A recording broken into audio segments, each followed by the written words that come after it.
بسم اللہ الرحمن الرحیم۔ اللہ کے حبیب آقا دو جہاں حضرت محمد مصطفیٰ صلی اللہ علیہ وآلہ وسلم کو بے شمار ایسے خصائص اور فضائل عطا فرمائے گئے کہ جو اس سے پہلے مخلوق میں سے کسی کے حصہ میں نہ آئے۔ بے شک حضور نبی کریم صلی اللہ علیہ وآلہ وسلم کو عطا کردہ فضائل و کمالات کی پوری وسعت کو بیان کرنا کسی انسان کے بس کی بات نہیں۔ ہمارا یہ عقیدہ ہے کہ صرف اللہ خالق و قادر ہی اپنے محبوب کو عطا کردہ مکمل خصوصیات کا جاننے والا ہے۔ ناظرین کرام، جس طرح نبی محترم صلی اللہ علیہ وآلہ وسلم کو تمام خوبیوں میں کمال حاصل تھا، اسی طرح اللہ تعالیٰ نے اپنے محبوب نبی کو لامحدود جسمانی طاقت بھی عطا کی۔ یاد رکھیے، شہنشاہ مدینہ قرار قلب و سینہ صلی اللہ علیہ وآلہ وسلم نے کبھی بھی پیٹ بھر کے کھانا تناول نہیں فرمایا اور نہ ہی آپ پہلوانی کی طرف متوجہ ہوئے۔ اس کے باوجود اس قدر طاقت و توانائی کا آپ سے ظاہر ہونا یہ آپ صلی اللہ علیہ وآلہ وسلم کا معجزہ بھی ہے، اور آپ صلی اللہ علیہ وآلہ وسلم کے قلب اطہر کی طاقت و قوت تو قرآن پاک سے بھی ظاہر ہے۔ پارہ نمبر 28 سورۃ الحشر آیت نمبر 21 میں ارشاد ہوتا ہے، ترجمہ: اگر ہم یہ قرآن کسی پہاڑ پر اتارتے تو ضرور اسے دیکھتا جھکا ہوا پاش پاش ہوتا اللہ کے خوف سے۔ انبیاء کرام علیہ الصلوۃ والسلام کا یہ شیوہ رہا ہے کہ جب بھی انہیں کسی مقابلے کے لیے للکارا جاتا ہے تو یہ ان کی شان کے خلاف ہے کہ وہ انکار کریں، پھر چاہے وہ میدان جسمانی مقابلے کا ہی کیوں نہ ہو، جسے ہم دنگل یا کشتی کا نام دیتے ہیں۔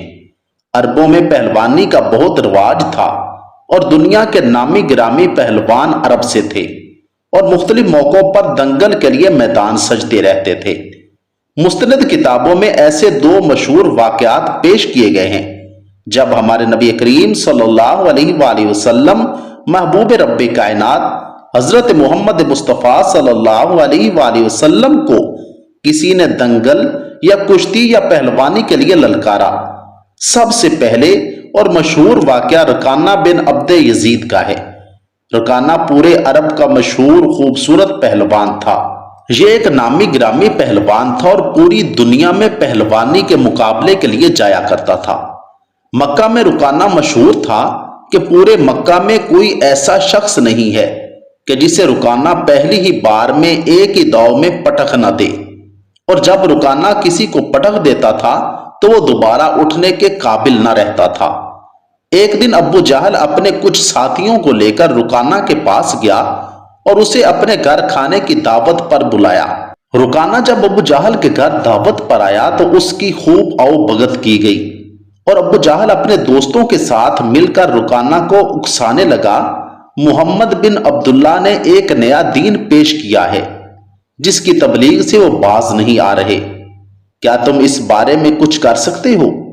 رکانہ تکبر بھرے لہجے میں کہنے لگا، میں کسی بچے سے نہیں لڑ سکتا، میرے ساتھ مقابلے کا سن کر تو بڑے بڑے پہلوان بھاگ جاتے ہیں، اور تم مجھے ایک ایسے شخص سے کشتی کے لیے اکسا رہے ہو جس نے کبھی پہلوانی نہیں کی۔ نہیں، میں ہرگز ایسی لڑائی نہیں لڑوں گا کہ جس سے پورے عرب میں میری توہین ہو۔ اس نے اکسانے والے آدمیوں کی بات نہ مانی کیونکہ وہ کسی پہلوان کو اپنے برابر سمجھتا ہی نہیں تھا۔ مسلمانوں کے دشمن خاموش ہو گئے، لیکن سوچتے رہے کہ آخر کار کیسے رکانہ کو اس مقابلے کے لیے راضی کیا جائے اور محمد صلی اللہ علیہ وآلہ وسلم کو اس مقابلے میں ہرا کر مسلمانوں کے سر جھکا دیے جائیں۔ نعوذ باللہ، مکہ کے یہودی خاص طور پر رسول کریم صلی اللہ علیہ وآلہ وسلم کے دشمن تھے، لیکن وہ کھل کر میدان میں نہیں آتے تھے۔ وہ خوش تھے کہ اہل قریش آپس میں بڑھ بڑھ کر ایک دوسرے کے دشمن ہو گئے ہیں۔ انہیں پتہ چل گیا کہ قریش کے کچھ آدمیوں نے رکانہ پہلوان کو اکسایا ہے کہ وہ رسول اللہ صلی اللہ علیہ وآلہ وسلم کو کشتی کے لیے للکارے، لیکن وہ مان نہیں رہا۔